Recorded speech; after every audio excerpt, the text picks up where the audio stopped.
ಬಮೂಲ್ ಚುನಾವಣೆ ಹಲವಾರು ವರ್ಷಗಳಿಂದ ಯಾವ ರೀತಿ ನಡ್ಕೊಂಡು ಬಂದಿದೆ ಪ್ರಕ್ರಿಯೆಗಳು ಎಲ್ಲವನ್ನು ಕೂಡ ಬಹಳ ಹತ್ತಿರದಿಂದ ನೋಡಿದೀವಿ. ಆದರೆ ಇದೇ ಮೊದಲನೇ ಬಾರಿಗೆ ಚುನಾವಣೆಯಲ್ಲಿ ಗೆಲುವು ಸೋಲು ಅಂತಕ್ಕಂಥದ್ದು ಸರ್ವೇ ಸಾಮಾನ್ಯ. ಆದರೆ ಚುನಾವಣೆನ ನೀವು ಯಾವ ರೀತಿ ಕಂಡಕ್ಟ್ ಮಾಡಬೇಕು, ಎಷ್ಟರ ಮಟ್ಟಕ್ಕೆ ಒಂದು ಪಾರದರ್ಶಕತೆಯನ್ನ ನೀವು ಇಟ್ಕೊಂಡು ನ್ಯಾಯಯುತವಾಗಿ ಚುನಾವಣೆಯನ್ನ ಮಾಡಬೇಕು, ಇದ್ರ ಬಗ್ಗೆ ಇವತ್ತು ಬಹುತೇಕರಲ್ಲಿ ಒಂದು ಯಕ್ಷ ಪ್ರಶ್ನೆ ಕಾಡ್ತಾ ಇದೆ.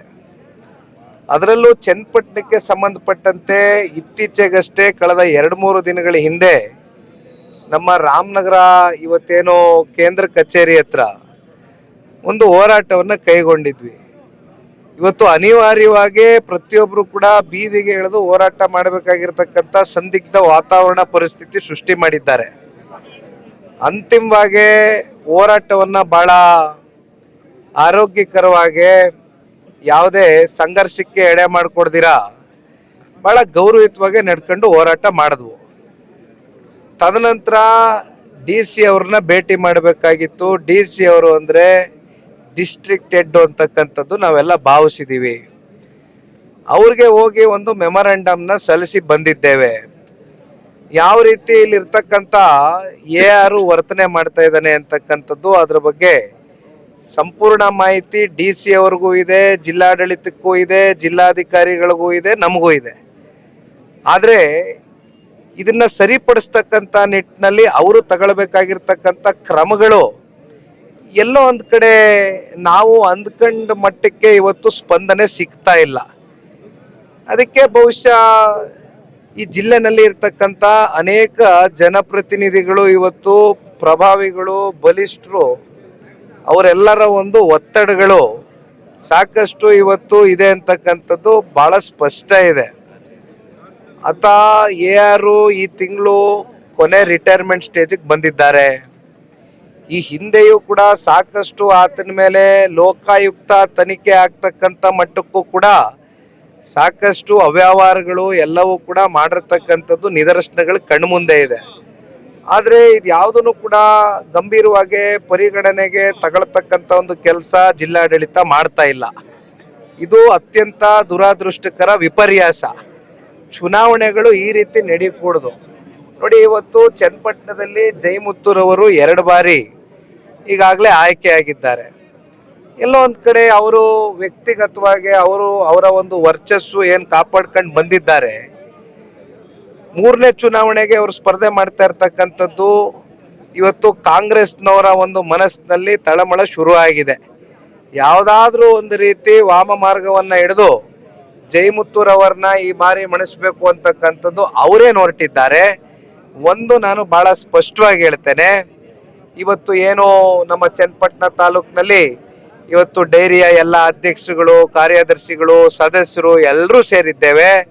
ಎಲ್ರಿಗೂ ಕೂಡ ಮನಸ್ಸು ಬಿಚ್ಚು ಮಾತನಾಡ್ತಕ್ಕಂಥ ಇವತ್ತು ವೇದಿಕೆ ಸೃಷ್ಟಿಯಾಗಿದೆ. ಎಲ್ರಿಗೂ ನಾನು ವೈಯಕ್ತಿಕವಾಗಿ ಪರ್ಸನಲ್ ಆಗಿ ಎಲ್ರಿಗೂ ರಿಕ್ವೆಸ್ಟ್ ಮಾಡ್ಕೊಳ್ತಾ ಇದ್ದೇನೆ. ಯಾಕೆಂದ್ರೆ ಸರ್ಕಾರಗಳು ಇರುತ್ತೆ ಹೋಗುತ್ತೆ, ಒಂದು ಅಧಿಕಾರಿಗಳು ಅರ್ಥ ಮಾಡ್ಕೊಳ್ಬೇಕಾಗಿರ್ತಕ್ಕಂಥದ್ದು ಅವರ ಕರ್ತವ್ಯಗಳು ಜವಾಬ್ದಾರಿಗಳೇನಿದೆ ಅದನ್ನ ಅವರು ಮೆರಿಬೇಕಾಗ್ತದೆ. ಸಂವಿಧಾನದ ಅಡಿ ಇವತ್ತು ಅವ್ರ ಜವಾಬ್ದಾರಿಗಳೇನಿದೆ ಅದು ಅರ್ಥಕೊಳ್ಬೇಕಾಗ್ತದೆ. ಆದರೆ ನಾವು ಕಳೆದ ಒಂದು ಬಹುಶಃ ಡಿಸೆಂಬರ್ ತಿಂಗಳಲ್ಲಿ ಒಂದು ತೀರ್ಮಾನ ಇದೇ ರೀತಿ ಏನು ಸೂಪರ್ ಸೀಡ್ ಮಾಡ್ತಕ್ಕಂಥದ್ದು 8 ಸೊಸೈಟಿಗಳನ್ನ ತರಾತುರಿಯಲ್ಲಿ ನೋಟಿಸ್ ಕೊಡ್ತಕ್ಕಂಥ ಕೆಲಸ ಮಾಡಿದ್ದಾರೆ. ಕಳೆದ ತುಮಕೂರಿನಲ್ಲಿ DC ಒಂದು ಆದೇಶವನ್ನು ಹೊರಡಿಸಿದ್ರು. ಅದನ್ನ ನೀವು ಪರಿಗಣನೆಗೆ ತಗೊಂಡು ಇಲ್ಲಿ ಏನು ನಮಗೆ ಅನ್ಯಾಯ ಆಗ್ತಾ ಇದೆ, ನಮ್ಮ ಪರವಾಗಿ ನಿಂತ್ಕೊಳ್ಳಿ ಅಂತಕ್ಕಂಥ ಮನವಿ ಮಾಡಿದ್ವು. ಆದರೆ ಎಷ್ಟು ಗಂಟೆ ಕೂತ್ಕೊಂಡು ಅವ್ರ ಹತ್ರ ಚರ್ಚೆ ಮಾಡಿದ್ರು ಉತ್ತರ ಬರೋದು ಒಂದೇ, ಅದೆಂಥದ್ದು ಆಕ್ಟ್ ಬುಕ್ ತರಿಸಿ ಮಾತಾಡ್ಬೇಕು, ನೋಡಿ ನಮ್ಮ ಕೈಯಲ್ಲಿ ಆಗಲ್ಲ ಅಂತ ಹೇಳ್ತಾರೆ. ಪಾಪ ಕೈ ಕಟ್ಟಾಕಿದೆ, ಇವತ್ತು ಏನು ಮಾಡ್ಲಿಕ್ಕೆ ಆಗೋದಿಲ್ಲ. ಅಂತಿಮವಾಗಿ ಇವತ್ತಿಲ್ಲಿ ಇರ್ತಕ್ಕಂಥ ಎಲ್ಲ ಅಧ್ಯಕ್ಷರು, ಕಾರ್ಯದರ್ಶಿಗಳು, ಸದಸ್ಯರಲ್ಲಿ ಕೈ ಜೋಡಿಸಿ ಮನವಿ ಮಾಡ್ತಕ್ಕಂಥ ಒಂದು ವೇದಿಕೆ ಸೃಷ್ಟಿ ಮಾಡಿದ್ದೇವೆ. ಜಯಮುತ್ತುರವರು ಕೆಲಸ ಮಾಡಿದ್ದಾರೆ, ಮತ್ತೆ ಅವರ ಜೊತೆಯಲ್ಲಿ ನಿಂತು ಕೆಲಸ ಮಾಡ್ತಕ್ಕಂಥದಕ್ಕೆ ಒಂದು ಅವಕಾಶ ಕೊಡಿ ಅಂತಕ್ಕಂಥದ್ದನ್ನ ಕೇಳ್ತೇವೆ. ಸರ್, ಒಂದ್ ಕಡೆ ಯುದ್ಧ ನಡೀತಾ ಇದೆ, ಮತ್ತೊಂದು ಕಡೆ ಇವತ್ತು ಯೂತ್ ಕಾಂಗ್ರೆಸ್ ಸಮಾವೇಶ ಭಾನುವಾರ ನಡೀತಾ ಇದೆ, ಏನ್ ಹೇಳ್ತಾರೆ? ಒಂದು ಕಡೆ ನಿನ್ನೆ ದಿನ ಬಹಳ ಗಂಭೀರವಾಗಿ ಪಾಕಿಸ್ತಾನದ ಕಡೆಯಿಂದ ಈಗಾಗಲೇ ಯುದ್ಧಕ್ಕೆ ಅವರು ಸಿದ್ಧರಾಗಿದ್ದೇವೆ ಅಂತಕ್ಕಂಥ ಒಂದು ಸಂದೇಶವನ್ನ ಕೊಟ್ಟಿದ್ದಾರೆ. ನಾವು ನೋಡ್ತಾ ಇದ್ದೇವೆ, ಕೇಂದ್ರದಲ್ಲಿ ಇರ್ತಕ್ಕಂಥ ಸಚಿವರಾಗಿರ್ತಕ್ಕಂಥ ರಾಜನಾಥ್ ಸಿಂಗ್ ಜಿ ಅವರು ಇರ್ಬೋದು, ಎಕ್ಸ್ಟರ್ನಲ್ ಫಾರಿನ್ ಮಿನಿಸ್ಟ್ರು ಅವರು ಕೂಡ ಹೇಳಿಕೆಯನ್ನ ಕೊಟ್ಟಿದ್ದಾರೆ. ಏಕೆಂದ್ರೆ ಇವತ್ತು ಯುದ್ಧಕ್ಕೆ ಭಾರತ ಎಲ್ಲಾ ರೀತಿಯಾದಂತ ತಯಾರಿಗಳನ್ನ ಮಾಡ್ಕೊಂಡಿದ್ದೇವೆ. ಪಾಕಿಸ್ತಾನದವರು ನಮ್ಮ ಮೇಲೆ ಯುದ್ಧಕ್ಕೆ ಬರ್ತಾರೆ ಅಂತಕ್ಕಂಥದ್ದಾದ್ರೆ ನಾವು ಯಾರು ಕೂಡ ಕೈ ಕಟ್ಕೊಂಡು ಸುಮ್ಮನೆ ಕೂರ್ಲಿಕ್ಕೆ ಆಗೋದಿಲ್ಲ. ಇವತ್ತು ನಮ್ಮ ದೇಶವನ್ನ ರಕ್ಷಣೆ ಮಾಡಬೇಕಾಗಿದೆ. ಆ ಹಿನ್ನೆಲೆಯಲ್ಲಿ ಗೌರವಾನ್ವಿತ ಪ್ರಧಾನ ಮಂತ್ರಿಗಳು ವಿಶೇಷವಾಗಿ ಮೊನ್ನೆ ದಿನ ಇಬ್ರು ಮಹಿಳೆಯರು ಇವತ್ತು, ಅದರಲ್ಲೂ ಬೆಳಗಾವಿ ಮೂಲದ ಸೊಸೆ ಅಂತಕ್ಕಂಥದ್ನ ಈಗ ತಾನೇ ನಾವು ಪತ್ರಿಕೆಯಲ್ಲಿ ಓದ್ತಾ ಇದ್ದೆ. ನಿಜಕ್ಕೂ ಬಹಳ ಹೆಮ್ಮೆ ಪಡ್ತಕ್ಕಂಥ ವಿಚಾರ. ನಾರಿಮಣಿಯರು ಇವತ್ತು ಏನು ಆಪರೇಷನ್ ಸಿಂಧೂರ್ ಅಂತಕ್ಕಂಥದ್ನ ನಾವು ಇಟ್ಟಿದ್ದೇವೆ, ಆ ಆಪರೇಷನ್ ನಲ್ಲಿ ಈಗಾಗಲೇ ಅವರು ಬಹಳ ಪ್ರಮುಖವಾದಂತ ಪಾತ್ರ ವಹಿಸಿರ್ತಕ್ಕಂಥದ್ದು. ನಿಜಕ್ಕೂ ಕೂಡ ನಾವೆಲ್ಲರೂ ಸ್ವಾಗತವನ್ನ ಮಾಡ್ತೇವೆ. ಈ ಸಂದರ್ಭದಲ್ಲಿ ಏನೇ ಆದ್ರೂ ನಾವೆಲ್ಲ ಭಾರತೀಯರು ಒಟ್ಟಾಗೆ ಈ ಯುದ್ಧಕ್ಕೆ ನಮ್ಮ ದೇಶವನ್ನ ಕಾಪಾಡ್ತಕ್ಕಂಥದ್ದಕ್ಕೆ ನಮ್ಮೆಲ್ಲರ ಸಹಕಾರ ಇದೆ. ನಾವು ಹೆಜ್ಜೆ ಹಾಕ್ತೇವೆ. ನರೇಂದ್ರ ಮೋದಿಜಿ ಅವರಿಗೆ ನಾವೆಲ್ಲರೂ ಅವ್ರ ಜೊತೆನಲ್ಲಿ ಇರ್ತೇವೆ ಅಂತಕ್ಕಂಥದ್ನ ಹೇಳ್ತಾ, ಇನ್ನೊಂದು ತಾವು ಕಾಂಗ್ರೆಸ್ ಒಂದು ಪ್ರಶ್ನೆ ಕೇಳಿದ್ರಿ. ಈಗ ಕಾಂಗ್ರೆಸ್ನವ್ರಿಗೆ ಒಂದ್ ಕಡೆ ಪಹಲ್ಗಾಮ್ನಲ್ಲಿ 22ನೇ ತಾರೀಕು ನಡೆದಂತ ಘಟನೆ ಏನಿತ್ತು, ಆ ಘಟನೆಯ ದಿನವೇ ಅಂತಾರಾಷ್ಟ್ರೀಯ ಮಹಿಳಾ ದಿನಾಚರಣೆ ಅಂತಕ್ಕಂಥದ್ನ ಸರ್ಕಾರಿ ಕಾರ್ಯಕ್ರಮ ಅಂತಕ್ಕಂಥ ಹಿನ್ನೆಲೆಯಲ್ಲಿ ಕರೆದು ಇಲ್ಲಿ ಯಾವ್ಯಾವ ರೀತಿ ಅವ್ಯವಸ್ಥೆಗಳು ಮಾಡಿದ್ರು, ಯಾವ ರೀತಿ ಜಿಲ್ಲೆಯಿಂದ ಹೆಣ್ಮಕ್ಳನ್ನ ಕರೆ ತಂದು ಸೀರೆ ಕೊಡ್ತೀವಿ ಅಂತೇಳಿ ಕೊನೆಗೆ ಅವ್ರಿಗೆ ಕುರ್ಚಿಗಳಿಲ್ಲ, ಊಟದ ವ್ಯವಸ್ಥೆ ಇಲ್ಲ, ಶೌಚಾಲಯ ಇಲ್ಲ, ಯಾವುದೂ ಇಲ್ಲ. ಮತ್ತೆ ಇನ್ನೊಂದು ಬಹಳ ಅನುಮಾನಗಳಿಗೆ ಎಡೆ ಮಾಡಿಕೊಡ್ತಕ್ಕಂಥ ಒಂದು ಪಾಪುವಿನ ಸಾವಾಗಿದೆ ಆ ಒಂದು ಒತ್ತಡದಲ್ಲಿ ಅಂತಕ್ಕಂಥದ್ದು ಕೂಡ ಬಂತು ವಿಚಾರ. ಅದು ಎಲ್ಲಿಗೆ ಯಾವ ರೀತಿ ಮುಚ್ಚಾಕಿದ್ರು ಅಂತ ಗೊತ್ತಿಲ್ಲ. ಈ ರೀತಿ ಕಾಂಗ್ರೆಸ್ನವರು ಪಾಪ ಈ ಸೀರೆ ಕೊಡ್ತಕ್ಕಂಥದ್ದು, ಅದೆಂಥದ್ದು ನಮ್ಮಲ್ಲಿ ತವಾ ಕೊಡ್ತಕ್ಕಂಥದ್ದು ಇವತ್ತು ಮಾಡ್ತಕ್ಕಂಥದ್ದಲ್ಲ ರೀ.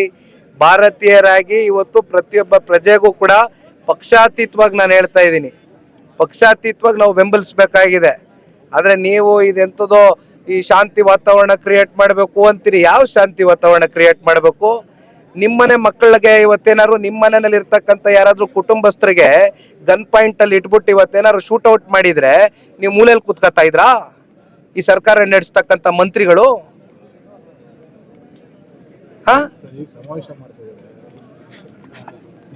ಭಾನುವಾರ ಯೂತ್ ಕಾಂಗ್ರೆಸ್ ಸಮಾವೇಶ ಮಾಡ್ತಾ ಇದ್ದಾರೆ ಸರ್ ರಾಮನಗರ ಜಿಲ್ಲೆಯಲ್ಲಿ. ಏನ್ ಯಾವ ಪುರುಷಾರ್ಥಕ್ಕೋಸ್ಕರ ಮಾಡ್ತಾ ಇದಾರೆ? ಏನ್ ಸರ್ಕಾರದ ಸಾಧನೆ ಬಗ್ಗೆ ಮಾತಾಡ್ತಾರಂತ? 2 ವರ್ಷದಿಂದ ಏನೇನಾಗಿದೆ, ಯಾವ ರೀತಿ ನಡ್ಕೊಂಡಿದ್ದಾರೆ, ಎಷ್ಟು ಲಕ್ಷ ಕೋಟಿ ಇವತ್ತು ಪ್ರತಿಯೊಬ್ಬ ಪ್ರಜೆ ಮೇಲೆ ಇವತ್ತು ಸಾಲ ಹೊರಿಸಿದ್ದಾರೆ, ಏನ್ ಸಾಧನೆ ಏನಿದೆ ಇವತ್ತು? ಯೂತ್ ಕಾಂಗ್ರೆಸ್ ಸಮಾವೇಶ ಮಾಡಿದ್ರು ಅಷ್ಟೇ, ಪೇರೆಂಟಲ್ ಬಾಡಿ ಸಮಾವೇಶ ಮಾಡಿದ್ರು ಅಷ್ಟೇ, ಇವ್ರ ಹಣೆ ಬರ ಅಷ್ಟೇ. ಮುಂದೆ ಚುನಾವಣೆ ಬಂದಾಗ ಜನ ತಕ್ಕ ಉತ್ತರ ಕೊಡ್ತಾರೆ. Okay, thank you. ಮುಂಬರುವ ಶೈಕ್ಷಣಿಕ ವರ್ಷದಲ್ಲಿ ನಿಮ್ಮ ಮಗುವಿನ ಭವಿಷ್ಯ ಉಜ್ವಲಗೊಳಿಸಲು ಚನ್ನಪಟ್ಟಣದ ಹೆಸರಾಂತ ಬಾಲು ಪಬ್ಲಿಕ್ ಸ್ಕೂಲ್ಗೆ ಸೇರಿಸಿ. ಬಾಲು ಪಬ್ಲಿಕ್ ಸ್ಕೂಲ್ನಲ್ಲಿ ಸುಸಜ್ಜಿತವಾದ library, robotics lab, cinema room, ಅತ್ಯಾಧುನಿಕ ವಿಡಿಯೋ ಲ್ಯಾಬ್ಗಳು, ವಿಜ್ಞಾನ ಪ್ರಯೋಗಾಲಯಗಳು, ಆನಿಮೇಷನ್ ಕ್ಲಾಸಸ್, ಸಾವಯವ ತೋಟಗಾರಿಕೆ ಮತ್ತು ಸುಧಾರಿತ ಭದ್ರತಾ ಕ್ರಮಗಳನ್ನು ಒಳಗೊಂಡಂತೆ ಉನ್ನತ ದರ್ಜೆಯ ಸೌಲಭ್ಯಗಳು, ವಿಶ್ವ ದರ್ಜೆಯ ಕಲಿಕೆಯ ವಾತಾವರಣ, ಆಟದ ಮೈದಾನ, ಆಟಿಕೆಗಳು ಮತ್ತು ಚಟುವಟಿಕೆ ಕೊಠಡಿಗಳು ಇವೆ. ರಾಮನಗರ ಜಿಲ್ಲೆಯಲ್ಲೇ ಉತ್ತಮ ಶಿಕ್ಷಣ, ಕಡಿಮೆ ಹಾಗೂ ಕೈಗೆಟುಕುವ ಶುಲ್ಕದಲ್ಲಿ. ಹೆಚ್ಚಿನ ಮಾಹಿತಿಗಾಗಿ ಸಂಪರ್ಕಿಸಿ 9035841553 ಈ ಸಂಖ್ಯೆಗೆ ಕರೆ ಮಾಡಿ ಅಥವಾ ಖುದ್ದಾಗಿ ಬನ್ನಿ. ಬಾಲು ಪಬ್ಲಿಕ್ ಸ್ಕೂಲ್, ಪಿಟಿ ರಸ್ತೆ, ಕೋಟೆ, Channapatna. Balu public school, shaping young minds, inspiring futures.